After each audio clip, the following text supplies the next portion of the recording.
Luchino Visconti's The Damned may be one of the most controversial films ever made. Its infamous reputation nonetheless suggests the film has something that continues to move viewers. Often criticized for treating Nazism as a horror movie, the film's overheated stylization is central to its impact. Theoretically, The Damned seduces through a manipulation of emotions and appearances in the same way that Nazism did as a political movement. That irrational appeal is combined with the violent reality of the regime, and in the process, we derive an understanding of the movement greater than what is possible from rational discussion. Through that understanding, we are armed against similar seduction. It's a great theory. How valid is arguable, and there has been a lot of argument about the film and similar work. Perhaps the first question to ask is, does it achieve that seduction?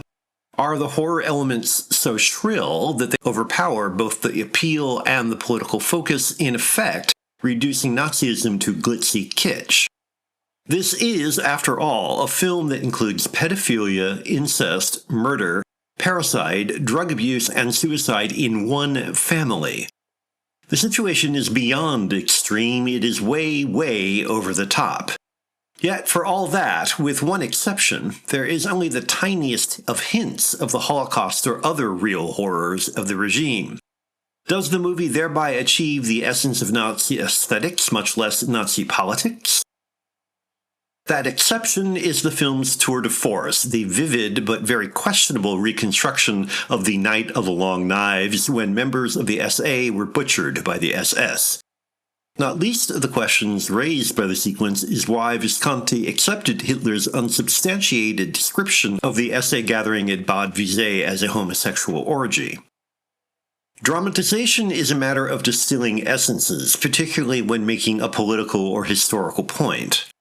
What essence of Nazism does the Night of the Long Knives reveal beyond the Nazis' willingness to murder anyone, including each other?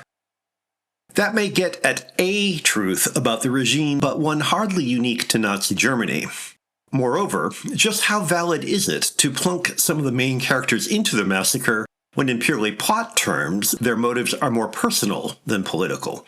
In other words, the von Essenbeck family's depravities are just too hyperbolic to serve as a microcosm of German society. Which does not mean, however, that their disintegration fails to compel. For all the florid melodrama, The Damned's heavy, plodding style does reveal a truth about Nazi aesthetics. Hitler's specialty was to bludgeon spectators into numb acceptance of rapturous spectacle through sheer dint of mass and scale. Resistance was futile.